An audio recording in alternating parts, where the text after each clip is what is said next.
마태복음 18장 21절부터 23절까지 우리 같이 한 목소리를 읽도록 하겠습니다. 그때 베드로가 예수께 와서 물었습니다. 주여, 제 형제가 제게 죄를 지으면 몇 번이나 용서해야 합니까? 7번까지 해야 합니까? 예수께서 대답하셨습니다. 내가 너희에게 말한다. 7번만 아니라 70번씩 7번이라도 용서해야 한다. 그러므로 하늘나라는 마치 자기 종들과 빚을 결산하려는 왕과 같다. 아멘. 오늘은 몇 번이나 용서해야 합니까? 라는 말씀의 제목으로 함께 은혜를 나누도록 하겠습니다. 몇 번이나 용서를 해야 합니까? 오늘 말씀은 용서에 대한 성경의 아주 유명한 이야기죠. 용서에 대해 물어보는 베드로에게 예수님께서 해주신 이야기입니다. 지난주 요나서 4장에서 하나님의 말씀에 대한 요나의 대답을 듣지 못한 채 열린 결말로 끝났습니다. 요나는 억울했을 거예요. 왜냐하면 자기가 생각하는 게 맞다고 생각했거든요. 자기가 니느웨를 향해 갖고 있는 이 분한 마음, 이 분노가 너무나 적절했다고 생각했어요. 그런 나라를 용서하느라고 하나님의 자비를 낭비하지 말라고 생각했어요. 우리도 우리 주변에 하나님의 자비를 받기에 적절하지 않은 것 같은 사람들을 종종 봅니다. 교도소에서 사형수, 큰 죄를 지어서 사형에 임박한 사람들이 예수를 믿었다고 얘기할 때 우리가 느끼는 마음이 있어요. 그 불편함이 있어요. 감사를 모르는 사람들, 사기꾼들, 잘난 척하는 사람들, 그리고 책임을 다하지 않는 사람들이 예수를 믿는다고 얘기할 때, 직장에서 이런 사람들 만났을 때 마음이 어떻습니까? 왜 하필 저런 사람들이 예수를 믿어가지고 예수님의 이름을, 그 구원을 낭비하는가, 이런 생각들이 들 때가 있어요. 그런데도 그들을 향해 하나님은 하나님을 믿는 사람들에게 긍휼을 베풀라고 얘기합니다. 불쌍히 여기라고 얘기해요. 지난주에 말씀드렸던 내가 어찌 저들을 불쌍히 여기지 않을 수 있겠느냐, 그 pity, whose, 그 긍휼을 베풀라고 얘기하시죠. 이제 하나님의 말씀에 우리가 대답해야 될 차례라는 그러한 권면을 드렸습니다. 그리고 오늘 요나의 말씀에 이어 하기에는 너무나도 부담스러운 말씀을 가져왔습니다. 오늘 이 말씀을 통해 구원의 감격을 누리는 여러분 되시기를 주의 이름으로 축복합니다. 예수님께서 베드로에게 하신 말씀의 핵심은 용서입니다. 용서. 용서는 그리스도인들에게 주어진 엄청난 특권인 동시에 아주 부담스러운 의무입니다. 용서를 받는 것과 용서를 하는 것의 이중성 때문에 이게 엄청 부담스러운 의무가 되기도 하고 때로는 감격이 되기도 하는 거죠. 베드로가 예수님께 질문하지 않습니까? 그때 베드로가 예수께 와서 물었습니다. 주여, 제 형제가 제게 죄를 지으면 몇 번이나 용서해야 합니까? 7번까지라도 해야 합니까? 7번까지 해야 합니까? 라고 물어보는 거예요. 교회 안에서 일어나는 죄와 문제들을 잘 다루어야 한다라고 이 마태복음 18장 앞부분에서 다 얘기하고 있어요. 교회 안에서 네 형제가 이런 잘못을 하고 저런 잘못을 했을 때 이렇게 해야 돼 라고 막 얘기를 하는 거를 베드로가 듣다가 그 다음에 갑자기 질문을 하는 거예요. 주여, 제 형제가 저한테 죄를 지으면 몇 번 용서해야 돼요? 그러면 한 7번이라도 용서해 줘야 되는 거예요? 라고 질문하고 있어요. 사실 베드로의 이 질문에는 중요한 의도가 담겨 있어요. 베드로는 7번까지 해야 하냐고 묻지 않습니까?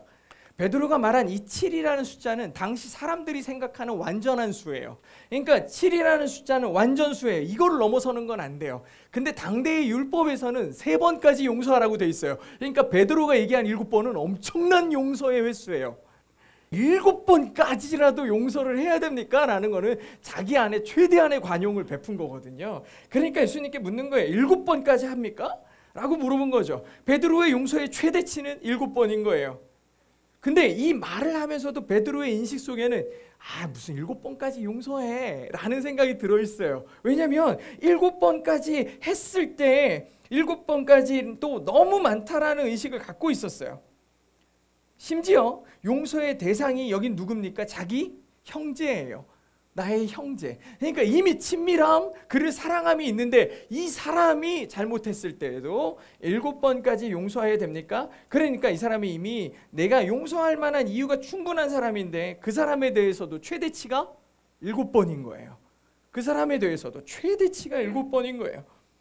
그러니까 7번이 너무 많다는 생각을 가지고 예수님께 질문을 한 거죠. 왜냐하면은 나는 이 베드로의 생각이 어느 정도 맞다고 생각하는 게, 너무나 해픈 용서는 사람을 파렴치하게 만들 수 있거든요. 어떤 사이비는요, 자기들이 이미 용서받았다, 이미 구원받았다라는 의식을 갖고 있어서 전혀 이 죄에 대한 각성이 없는 사람들도 있어요. 이 사람들은요, 10년 전에 수많은 학생들이 차가운 바다에 세월호라는 배를 타고서 함께 가라앉는 비참한 일이 있지 않았습니까? 배와 학생들의 안전을 끝까지 책임져야 되는 사람들은 그 배의 선원과 선장이잖아요. 그런데 그 아이들이 물속으로 가라앉고 있는데도 불구하고 제일 먼저 빠져나와서 도망가 버렸어요.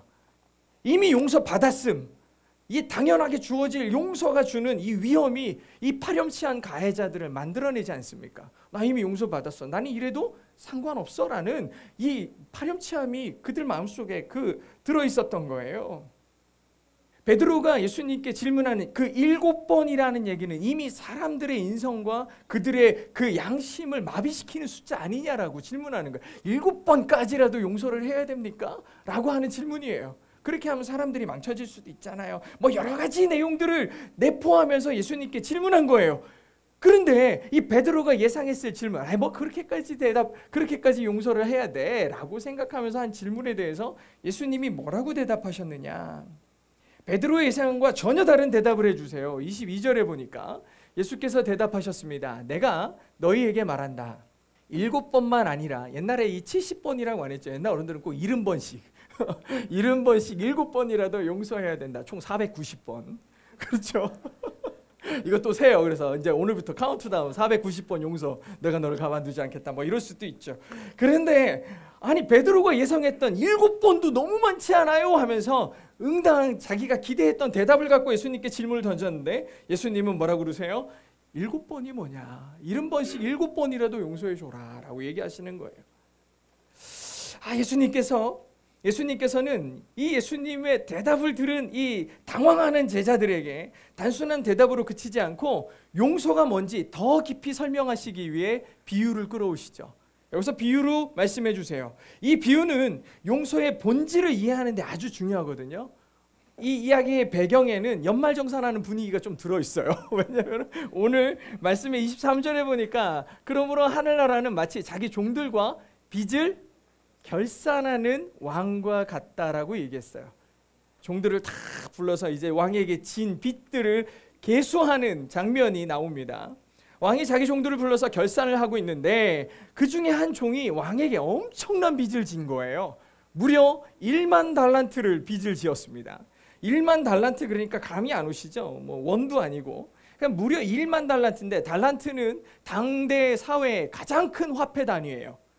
1달란트는 33kg의 무게를 가지고 있어요. 즉 금 1달란트는 금 33kg예요. 제가 이거를 어제 금 시세에 들어가서 살펴봤어요. 금 1달란트를 제가 계산을 해보니까 1kg의 계산에다가 33을 곱했어요. 그랬더니 약 41억 5천만 원이에요.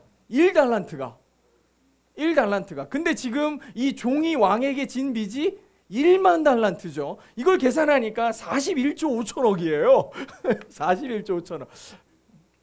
별로 그렇게 놀라는 분도 계시고 뭐 그것쯤이야 뭐 이러시는데, 이게 개인이 질 수 있는 빚이 아니에요. 개인이 질 수 없는 빚입니다. 엄청난 빚이에요. 예수님께서 이렇게 엄청난 빚을 이야기의 배경으로 설정하신 이유는 뭐냐? 가능성을 제거하신 거예요. 어떤 가능성이냐? 빚을 갚을 수 있는 가능성을 완전히 제거하신 거예요. 요즘에 뉴스에 보면 조라는 단위가 많이 나오니까 뭐 조 다음에 큰 단위가 경이죠.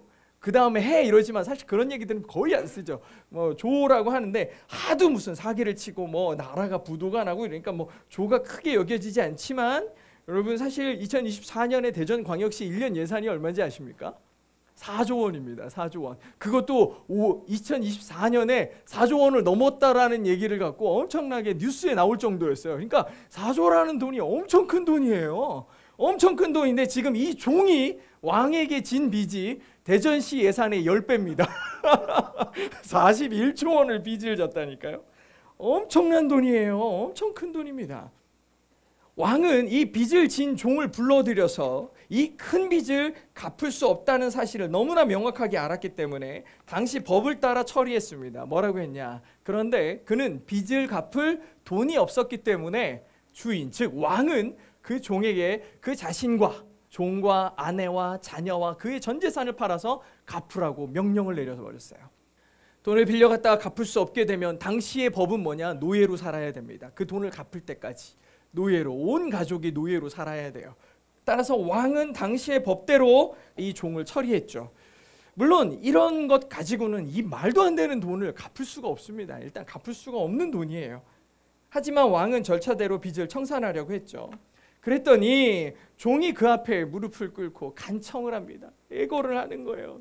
주인이시여, 조금만 참아주세요. 모두 갚아드리겠습니다. 말도 안 되는 소리죠. 이걸 어떻게 갚아? 이걸 어떻게 갚아? 우린 대충 읽으면 안 돼요. 이건 말도 안 되는 소리예요. 우리는 항상 자기 눈앞에 자기의 앞가림만 하려고 이렇게 얘기하는 사람들을 종종 보여요. 그 조금만 말미를 주면 갚아드릴게요. 예수님이 왜 이렇게 큰 걸로 설정했느냐? 이 사람의 애걸함, 이 사람의 얘기가 말도 안 된다는 걸 확정하기 위한 거예요. 갚아드릴게요. 갚아드릴게요. 말도 안 되는 소리입니다. 그냥 그 순간을 모면하려는 변명에 불과하죠. 빚을 갚는 것이 불가능하다는 것을 모두가 이미 알고 있는 상황이었죠. 이 사람이 조금만 시간을 주세요. 조금만 시간을 주세요. 이렇게 얘기하는 모습을 듣더니 아주 놀라운 반전이 일어났어요. 주인은 그 종을 불쌍히 여겨 그를 놓아주고 빚을 없애주었다. 말이 되는 일이냐고 이게. 이게 말이 안 되는 얘기인데 지금 왕이 이 사람을 어떻게 여겼다? 불쌍히 여겼다. 어서 많이 본 단어 아닙니까? 지난주 요나 할 때 배웠던 그 피티라는 단어가 또 나왔어요. 불쌍히 여겨 그 모든 빚을 없이 해주었다. 즉 옛날 성경에는 탕감해 주었다라고 되어 있어요. 왕이 그를 불쌍히 여겨 놓아주고 빚을 없애줬습니다. 정말 충격적인 일이에요. 그저 이 사람이 한 일이라고는 무릎 꿇고 불쌍히 여겨달라고 얘기했을 뿐인데 정말 많은 빚을 탕감해 주었습니다. 사실 이 기록은 굉장히 짧게 되어 있지만 굉장히 의미 있는 문장이에요. 굉장히 중요한 문장인데 왕이 이 결정을 어렵게 내렸다라는 그 사실을 우리는 이미 알아야 돼요. 왕의 결정이 쉽지 않았겠다. 쉽지 않았다. 왜냐하면 빚을 없애주었다는 말은 빚을 진 당사자의 의무를 누가 가져오겠다? 내가 가져오겠다라는 뜻이에요. 당신의 빚을 내가 감당하겠다라고 얘기하는 거예요. 즉 종이 진 빚을 주인이 대신 감당하겠다라는 뜻이에요. 얼마 전에 어느 목사님들하고 같이 만나가지고 얘기를 하고 있었어요. 얘기를 하는데 그날 주제가 고집이었어요. 고집 센 사람에 대한 얘기. 주변에 저마다 하나씩 있지 않습니까? 뭐 강 씨가 세네, 최 씨가 세네, 그보다 위 씨가 최고라네, 뭐 이런 얘기 하잖아요, 그죠? 그렇게 고집 센 사람 얘기를 막 하다가 저한테도 물어보는 거예요. 목사님 옆에는 뭐 고집 센 사람 없어요? 그러길래 제 아내가 고집이 제일 세요. 내가 그랬어요. 고씨라고 그렇게 얘기를 했는데. 그래서 그 목사님들이 왜 사모님이 그렇게 고집이 세요? 라고 물어봤더니 제가 이렇게 얘기를 했어요. 제가 연애할 때 엄청 못되게 군 적이 많거든요. 사실 지금도 그렇게 좋은 남편은 아니죠. 뭐 돈 벌어다 주는 것도 아니고 잘해주는 것도 아니고. 그런데도 결혼도 같이 하고 이렇게 살고 있으니 얼마나 고집센 사람입니까? 이렇게 얘기를 했어요. 그랬더니 다들 좋은 사모님을 만났다고 칭찬을 하더라고요. 좋게 얘기한 것 같지 않은데. 사실은 아내가 저와 만나거나 그리고 제가 부족한 부분들을 일종의 용서한 거죠. 받아들인 거죠. 그거를 감내하기 위해 그걸 감내한다는 건 자기가 그 책임을 지겠다는 뜻이에요. 인내함은 원래 그런 뜻이거든요. 그렇게 다 참아내고 그렇게 감당했어야 될 아픔이 얼마나 컸을지는 저는 모르죠. 제가 감당한 건 아니니까. 하지만 용서하고 인내해야 할 고통을 자신이 감당하겠다라고 받아들인 겁니다. 용서는 일종의 자발적 고난이에요. 용서하기로 결심한다는 것은 그 대가를 내가 치르겠다라는 결심입니다. 그래서 용서는 고귀한 거예요. 그 용서의 마음을 악용하는 게 최악인 거죠. 이렇게 도저히 갚을 수 없는 빚을 진 종을 용서한 주인의 아름다운 이야기로 끝나면 이 이야기가 참 좋겠지만 반전이 있습니다. 반전이 있어요. 용서받은 종이 자기에게 100데나리온이라는 빚을 진 종을 찾아가요. 100데나리온. 물론 이 돈이 작은 돈은 아닐 수 있어요. 왜냐하면 1데나리온 그러면 노동자가 하루 열심히 일해서 번 돈이에요. 대략 요즘에 노동자가 하루를 열심히 일해서 버는 돈이 약 10만 원 정도 된다 그러면 100데나리온은 1000만 원 정도가 되는 거예요. 적은 돈은 아니죠. 적은 돈은 아닌데 이 돈을 빚진 사람들에게 쫓아갑니다. 그리고 멱살을 잡고 당장 돈을 갚으라 그러죠. 물론 이 빚을 진 친구가 또 돈이 있으니 만무하겠죠. 갑자기 나타나서 멱살을 잡았는데 시간을 좀 줘. 내가 금방 갚을게. 아까랑 똑같은 스토리입니다. 상황만 바뀌었고 돈의 크기만 다를 뿐이지 똑같은 상황이에요. 그런데 이번에는 결과가 달라요. 앞부분의 상황과 똑같았지만 처리 방식은 30절에 보니까 그러나 그는 뭐 하지 못했어요? 참지 못했어요. 불쌍히 여기지 않고 가서 빚을 다 갚을 때까지 동료를, 친구를 감옥에 가둬버렸어요. 처리의 방식이 달랐어요. 용서받은 종이 친구를 용서하지 않습니다.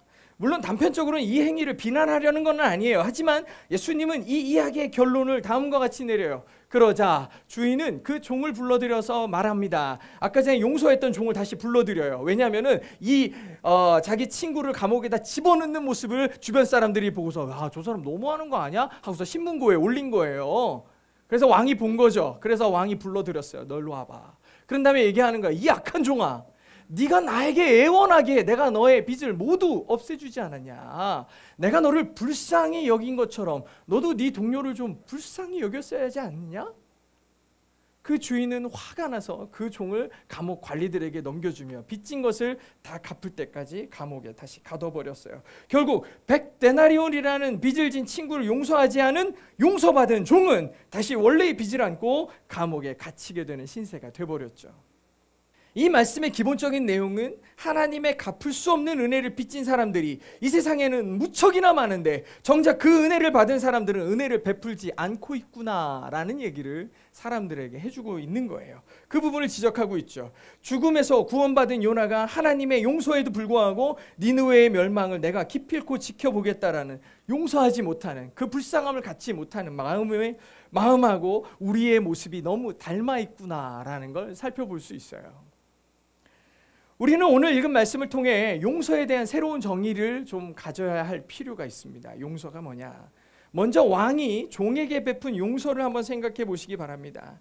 이 용서는 아까도 언급했듯이 도저히 갚을 수 없는 빚에 대한 용서입니다.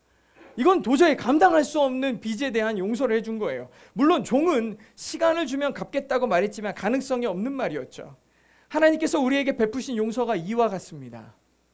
우리가 갚을 수 있는 성격의 빚이 아니에요. 그럼에도 이 빚을 갚겠다고 하는 사람들이 있어요. 교회를 다니는 사람들 중에 주의 은혜가 이렇게 크니 내가 사는 날 동안 이 빚을 갚으리요, 이렇게 얘기하시는 분들이 계세요. 그러면서 내가 교회도 매주 빠지지 않고 잘 다니겠습니다. 헌금을 많이 해보겠습니다. 열심히 봉사하겠습니다. 세상에 나가서도 착하게 살면서 사람들을 도우며 이 빚을 갚아나가며 살겠습니다. 얘기하는 사람들이 있어요. 근데 이게 얼마나 부질없는 수고인지 알 수 있어요. 우리가 하나님의 우리를 향하신 사랑, 예수 그리스도의 죽음의 사랑이 얼마나 큰지 안다면 우리의 수고가 그 빚을 갚을 수 있다는 생각 자체가 이미 말도 안 된다는 걸 인식할 필요가 있어요. 진정한 그리스도인이 가져야 되는 용서에 대한 인식은 전적으로 하나님께서 베풀어 주신 도저히 측량조차 할 수 없는 은혜임을 아는 거예요. 이게 용서의 기반에 깔려야 돼요. 하나님의 용서를 생각할 때는 이게 도저히 용서받을 수 없는 일이 일어난 거라는 인식이 필요하다는 거예요. 우리가 구원에 대해 가질 수 있는 소망은 오직 하나님의 주권이었기에 가능했구나라는 사실을 깨닫는 게 이 용서에 대한 전제예요. 종종 이렇게 말하면 이런 얘기하는 사람들이 있어요. 뭐 하나님이 우리 용서한다고 하는 거야, 말 한마디면 용서되는 거 아니야? 용서를 하노라 하면 없어지는 거 아니야? 이렇게 생각하는 사람들이 있어요.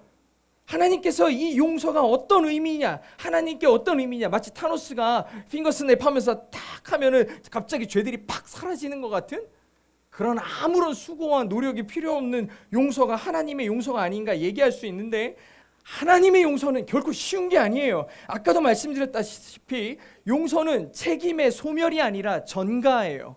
용서는 책임이 없어지는 게 아니라 나에게로 부담되는 거예요. 그 책임을 스스로 지는 거라고. 하나님께서 사람들이 진 빚을 탕감하시기 위해 얼마나 큰 고통을 당하셨는지 우리는 이미 알고 있어요.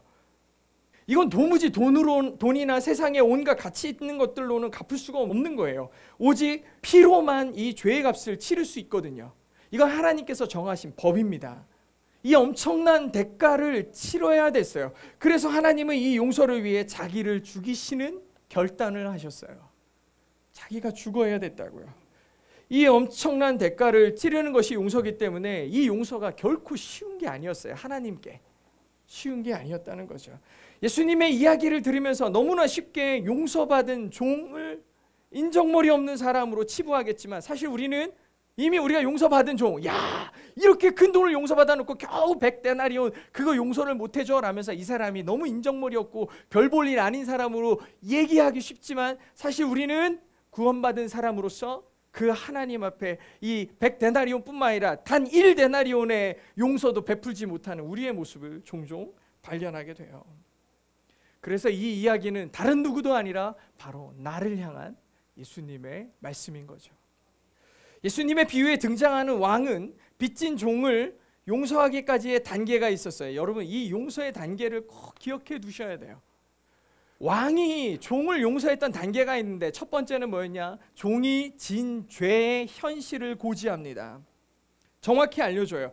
종이 1만 달란트의 빚진 사실을 확실히 말해줘요. 그리고 그 빚에 대해 너는 책임을 져야 되는데, 너와 너의 아내와 너의 자식들과 너의 온 재산을 팔아서 이 빚을 갚아나가기 시작해야 돼 라고 정확하게 알려줘요.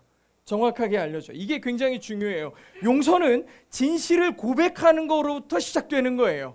죄를 모르는 사람에게 용서가 어떤 의미가 있겠냐고요. 농담처럼 얘기하지만 연인이 만나가지고 데이트를 하다 갑자기 여자친구가 삐진 거예요. 화가 난 거예요. 그래가지고 남자친구가 어찌할 줄 모르다가 여자친구에게 질문해요. 왜? 그러니까 왜 화나는지 모르잖아요. 그냥 상황이 안 좋으니까 남자친구가 이 상황을 어떻게 해서든 벗어나려고 미안해 내가 잘못했어 그러는 거예요. 그러니까 여자친구가 뭘 잘못했는데 모르죠. 그렇지만 그래도 빨리 상황은 나아져야 될 것 같으니까 뭐라고 얘기해요? 내가 다 잘못했어 그래요. 이거는 무슨 뜻이에요? 내가 뭘 잘못했는지 모른다는 뜻이에요. 모른다는데, 그럼 여자친구는 더 화나는 거야. 뭘 용서를 구하냐고. 알지도 못하면서 이런 상황이 그래. 근데 이건 농담처럼 얘기해야지만 정확한 얘기예요.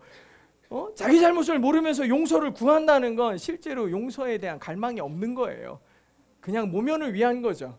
사실 교회 올 때도 마찬가지 아닙니까? 교회에 찾아와요. 교회에 찾아오면 불 좀 꺼져 있고 말씀이 회개를 외치니까 왠지 막 푸시가 돼가지고 회개를 시작하는데, 사실은 머릿속에 내가 무슨 죄를 저질러가지고 이 회개를 하고 있는지 몰라요. 그러니까 마음속에 어린 시절부터 엄마 말 안 들은 거, TV 위에 있던 동전 훔쳐간 거, 뭐 이런 거부터 다 자질구레한 죄들을 막 생각해내면서 이거를 회개를 하기 시작하는 사람들, 내 회개가 얼마나 어떤 의미인지 혼란스러워하면서 옛날 것부터 꺼내가지고 회개하는 사람들이 있어요. 그리고 그 분위기상의 그 죄책감, 죄책의 감정들에 막 취해가지고 막 눈물을 쏟고 막 이래요. 근데 정작 뭐 때문에 눈물을 쏟는지, 어떤 죄에 대해서 내가 하나님께 이러한 갈망을, 용서를 구하고 있는지 모르는 사람들이 대부분이에요.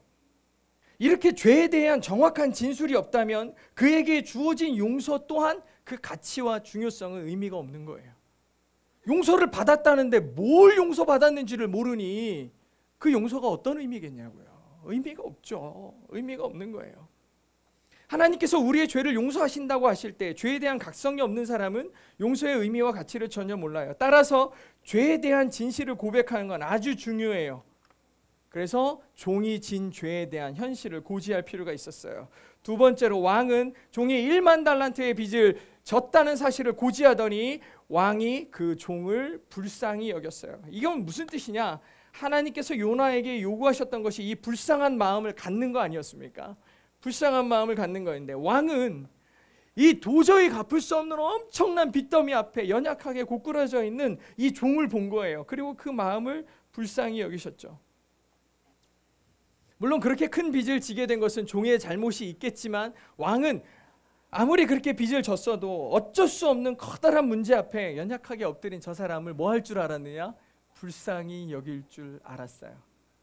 대부분 용서가 필요한 사람은 문제를 해결할 수 없는 그 상황에 처해진 경우가 되게 많아요. 그래가지고 왕이 이 한 인간을 불쌍히 여겼습니다.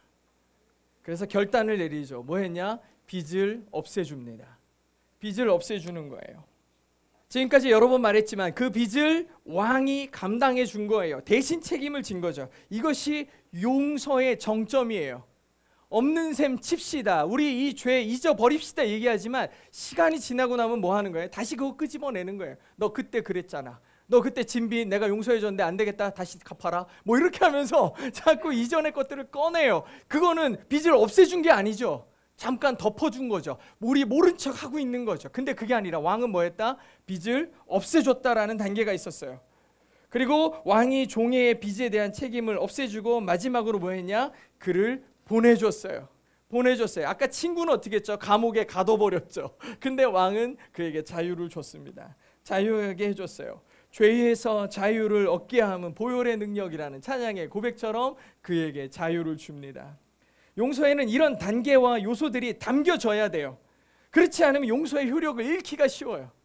현실에 대한 고지를 안 하면 용서의 의미를 모르는 거고, 불쌍히 여김이 없으면 용서를 했어도 형식에 불과해요. 빚을 없애주지 않으면 나중에 그러한 요소들이 끄집어질 수 있어요. 자유를 주지 않으면 결국엔 그 빚에 대한 책임을 묻는 거예요. 그러니까 이런 요소들이 완전하지 않으면 용서는 없는 거예요. 사실 오늘 읽은 말씀의 초점은 용서를 받았음에도 전혀 변하지 않은 종에 대한 얘기 아닙니까? 이게 아주 중요한 초점이에요. 우리는 모두 하나님의 은혜로 용서하심을 받은 사람들이지만 아쉽게도 사람의 용서는 죄의 속성 때문에 늘 가로막혀요. 쉽지 않다는 거죠. 은혜를 경험했으면 은혜를 베풀어야 되겠고, 사랑을 받았으면 사랑을 줘야 될 것이고, 용서를 받았으면 용서할 수 있어야 되죠. 이게 본질이죠. 이게 자연스러움이에요. 그런데 이 자연스러운 것이 우리들에게 쉽지 않아요. 실제로 지금 이 시대의 교회는 무척이나 이기적인 집단으로 여겨지고 있습니다. 아집과 독선으로 가득하고 자기들만의 기준으로 세상을 정죄하고 판단하기를 즐거워하는 사람들로 인식되고 있어요. 그래서 이 말씀은 지금 현재를 살고 있는 그리스도인들과 이 시대의 교회를 향해서 하시는 예수님의 말씀이기도 합니다. 우리가 받은 것으로 살지 않고 있다면 분명 우리가 예수 그리스도의 자비와 사랑, 용서를 깨닫거나 받아들이지 않고 있는 상태인 거예요. 저는 그래도 열심히 믿지만 마음이 그것이 쉽지 않을 뿐이에요 라고 얘기하지만, 실제로 1만 달란트의 빚을 탕감받았고 예수 그리스도의 보혈이 우리를 살렸다면 우리는 그 복음대로 살아야 된다는 거죠. 이 부분이 너무 안타까워요. 복음의 능력으로 살고 있지 못하는 그리스도인들이 엄청 많아요. 우리는 예수 그리스도를 믿는다고 얘기하지만 믿는 척하는 사람들도 엄청 많아요. 말로는 뭘 못하겠냐고, 말로는 하지만 실제로 내가 용서해야 하는 자리에 섰을 땐 쉽지 않은 거라는 거죠. 쉽지 않다. 100데나리온의 빚을 진 친구를 용서하지 않았던 종은 결국에는 감옥에 갇혀버려요. 사실 그는 빚을 탕감받기 전에 이미 빚의 감옥에 사로잡혀 있었던 삶을 살고 있었죠. 엄청난 빚이 맨날 푸시하는 거 아니에요? 맨날 그 빚을 갚아야 한다는 부담이 있었죠. 그런데 왕의 용서로 그 빚이 사라졌다고요. 하지만 그 빚을 없애준 용서의 감격이 없으니까 겨우 100데나리온이라는 빚을 진 사람에게 멱살을 잡고 그를 감옥에 집어넣는 사람이 돼버릴 수밖에 없었어요. 제가 얼마 전에 금쪽 같은 내 새끼라는 프로그램에서 너무 엄마에게 집착하는 아이의 얘기가 나왔어요. 아무것도 못해요. 사람에게 말도 못 걸어요. 얘가 벌써 초등학교 고학년이 됐는데도 말도 못 걸죠. 슈퍼에 가서 물건 하나를 못 사는 거예요. 그러니까 박사님이 이렇게 잘 쳐다보더니 왜 이 아이가 아무것도 결정하지 못하지를 보니까 엄마가 다 해줘. 엄마가 다 해주는 거예요. 애가 조금만 뭐 하려고 그러면은 쪼르르 달려가서 다 해주는 거예요. 그러니까 아이가 사실 뭘 해야 될 필요가 없어요. 결정할 필요도 없고. 그런데 엄마가 조금만 분리되면 이제 이 아이는 불안해서 아무것도 못 하는 거예요. 버스도 못 타고 물건도 못 사고 막 이 상태인 거야. 그러니까 왜 그러지? 왜 우리 아이는 아무것도 못하지라고 부모님이 걱정하면서 너무 뻔한데 내용은 그런데 걱정하면서 이 박사님에게 의뢰를 한 거예요. 그때 박사님이 또 너무 뻔한 대답을 해주세요. 엄마가 다 해줘서 그래요. 이렇게 대답을 하는 거예요. 저도 알겠더라고요. 박사님이 아니더라도 너무 뻔한 거예요. 엄마가 다 해줘서 그래요. 그런데 그러면 또 문제가 그러면 아이에게 있는 게 아닌 거죠. 엄마에게 있어요. 그래서 엄마는 또 왜 이렇게 했나 보니까 이제 엄마와 이 아들의 관계를 찍던 이 카메라가 누구에게 가냐? 엄마와 외할머니에게 갔어요. 외할머니가 지금도 그러는데 이제 둘이 막 싸우는 장면이 나오면서 뭐라 그랬냐? 엄마가 맨날 시키는 대로 내가 다 했잖아. 그 얘기를 하는 거예요. 실제 관계의 문제는 누구로부터 있었어요? 그 엄마의 엄마로부터 있었던 거예요. 모든 것이 통제되고 엄마가 오케이 해줘야만 움직이는 이 아들의 엄마, 그러니까 딸, 이 삶이 너무 고달팠던 거예요. 그런데 이것이 너무 싫었다. 나 엄마 그렇게 하는 게 너무 싫었어 라고 막 얘기를 하는, 막 울면서 하는 장면이 나와요. 엄마가 그렇게 했는데 그렇게 싫고 부담스럽고 힘든 그 자유하지 못할 심정을 가지고 누구에게 하고 있어요? 자기 자식에게 하고 있는 거예요. 그 굴레에서 충분히 벗어날 수 있는 자유가 이제 당신에게 주어졌지만 자유하기를 거부했어요. 결국에 그 방법들을 가지고 또 자기 자식에게 이 모든 걸 쏟아놓고 있는 장면이 나와요. 자유할 수 있지만 그 안에 그 수레바퀴 속에 또 속박되어 살고 있는 자기의 모습을 그제서야 발견하고 아이한테 미안하다고 막 우는 장면이 나오더라고요. 용서받은 종은 용서의 감격이 없었어요. 계속 그 굴레 안에 있었어요. 그 굴레 안에 있으니까 이미 자유함을 얻었음에도 불구하고 그 100데나리온이라는 돈에 대한 굴레에서 벗어나지 못해 친구의 멱살을 잡아 감옥에다 가둬버려요. 또 다른 그 빚의 감옥 속에 갇혀버리는 모습을 우리는 보게 되는 거죠. 그만큼 용서가 어려운 거예요. 그만큼 쉽지 않은 거죠. 누구도 용서를 강요할 수 없고 받은 용서를 당연히 여겨서도 안 된다라는 거예요. 어떤 사람들은 사랑하는 사이끼리 뭐 용서를 하고 자시고 부부니까 뭐 대충 그래도 되지, 부모 자식 사이니까 당연한 듯이 용서를 요구해요. 그런 거 하나 못 봐줘? 그걸 봐주는 건 용서하는 사람의 마음인 거예요. 받아야 될 사람이 그 얘기를 요구하는 건 정말 말도 안 되는 거라고. 근데 우린 너무나 당연한 듯이 용서를 요구하잖아요. 이런 거 정도야. 이런 거 정도는 용서하는 사람의 마음이어야 된다고요. 늘 그렇게 요구해. 당연한 듯이 요구해요. 이런 사람이 파렴치한 사람인 거예요. 용서의 가치와 무게를 모르는 거죠. 용서를 외치는 순간 그 죄와 고통이 사라지는 게 아니라니까요. 그 용서를 하기 위해 용서하는 사람은 그 무게를 자기가 감당하겠다라는 뜻이에요. 이게 쉬운 게 아니에요. 용서할 때 그 사람은 자유할지 몰라도 그 용서를 하기 위해 진 마음의 그 큰 부담은 이 사람이 다 지는 거라니까. 그러니 그 용서는 쉬운 게 아니에요. 가볍지도 않은 거라고. 근데 우린 너무 쉽게 생각하잖아요. 그 용서를 하기 위해 용서하는 사람이 져야 될 무게를 무시하면 안 돼요. 영적으로 무감각한 사람들이 용서를 가볍게 생각하는 거죠. 진짜 감사해야 돼요. 누군가 나를 용서한다? 그 용서의 마음을 이해한다면 진짜 감사해야 돼요. 은혜로 여길 줄 알아야 된다고. 어쩌면 이 설교를 듣고 있는 여러분은 그리스도인에게 용서해야 될 자리에 자주 서야 될 수도 있어요. 왜냐하면 세상 사람들은 그리스도인 그러면은 마땅히 용서해 줄 것을 요구하잖아요. 교회 다니는 사람이, 예수 믿는다는 사람이 그러면서 당연히 당신은 용서해야지, 당신이 손해 봐야지, 이렇게 얘기하는 경우가 많거든요. 뭐 원치 않지만 예수 안 믿을 거야 뭐 이럴 겁니까? 그런 거 아니잖아요. 우리는 용서해야 될 자리에 가야 될 때가 많다고요. 너무나 안타깝지만, 그리고 여러분들에게 긍휼한 마음을 갖지만 우리는 때로 용서라는 자리에 서야 돼요. 용서라는 거창한 단어를 사용할 수 없을 정도의 소소한 것이라는 생각이 들 수도 있지만 그 소소한 것도 쉽지 않은 용서를 해야 되는 거죠. 그럼 그때 나는 어떤 힘을 힘입어 용서할 것인가? 아니, 용서를 할래도 뭐가 있어야 용서를 하죠. 무슨 동력을 바탕으로 해서 나는 용서할 건가? 십자가입니다. 매번 똑같은 얘기고 너무나 당연한 결론에 이르지만 우리는 십자가를 의지함으로 용서할 수 있어야 돼요. 1만 달란트의 엄청난 빚을 진 사람이 자유를 누릴 수 있었던 것은 왕의 전적인 은혜가 있었기 때문이에요. 이제 그에게 주어진 삶은 왕이 전적으로 베풀어준 삶 때문에 살고 있는 거죠. 살고 있는 거예요. 만약 왕의 은혜가 아니었다면 평생, 그리고 그 자녀 때에 이르기까지 빚을 갚느라 감옥의 노예로 살아야 했다고요. 그런데 왕의 은혜로 그는 자유함을 얻었어요. 이제 그의 삶은 왕이 베푼 삶으로 얻어진 거예요. 그런 그가 100데나리온 빚을 진 친구를 감옥에 집어넣었어요. 자기는 그 큰 은혜로 자유함을 얻어 기쁨을 누리고 있으면서 친구에게는 비교할 수도 없는 작은 용서를 베풀 수 없었어요. 그를 감옥에 집어넣어 그의 자유를 빼앗아 버립니다. 그는 주인에게 받은 은혜를 기억하며 그 감격으로 친구를 대했어야 됐어요. 물론 이게 쉽다고 말하는 건 절대 아니에요. 결코 쉽지 않아요. 그래서 우리는 십자가를 보는 거예요. 그래서 십자가를 보는 거예요. 이 인간을 보면은 어떻게 막 잡아먹어도 막 그 마음이 풀리지 않을 것 같으니까 얘를 보는 게 아니고 뭘 봐라? 십자가를 보는 거예요. 나는 나의 용서, 나의 긍휼은 예수님 때문에 베풀어지는 거여야지 그 사람과의 관계, 그 사람이 나에게 뭔가 베풀어진 무슨 것들을 계산함으로 용서를 베푸는 게 아니라고. 우리가 예수님을 보고 용서하는 거야. 그렇게 방식이 그렇게 바뀌어야 돼요. 자기를 십자가에 매다는 사람들을 향해 저들을 용서해달라고 하는 예수님의 모습이 우리에게 너무 비상식적일 수 있지만, 그 십자가를 바라봄으로 우리의 죄를 담당하셨기에 그의 십자가에서 흘린 물과 피가 나를 지금의 삶으로 살게 하셨기에 우리는 예수를 바라봄으로 용서할 수 있는 힘을 얻는 거예요. 용서할 수 있는, 왕이신 하나님께서 이런 모습으로 우리의 죄를 용서해 주셨거든요.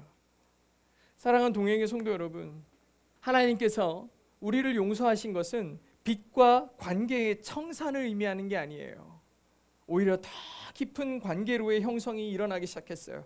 이제 우린 그리스도의 보혈로 하나님의 자녀라는 전혀 새로운 관계가 세워졌어요. 옛날에는 빚진 자와 채무자의 관계였다면 이제는 하나님 아버지와 아들의 관계로 나아가기 시작했어요. 이제 우린 늘 십자가를 통해 하나님의 은혜를 기억하며 용서하는 삶을 살게 됐습니다. 힘든 일이죠. 힘든 일이에요. 그리스도인으로 산다는 게 쉽지 않겠죠. 그렇게 우리는 그리스도를 바라보고 십자가를 봐요. 그렇게 될 때 성령께서 우리의 삶에 힘을 더하여 주시고 감당하게 해주시고 그리고 그리스도로 살게 해주시는 거죠. 저와 여러분 동행교회가 이렇게 용서할 수 있는 사람 될 수 있기를 주의 이름으로 축복합니다.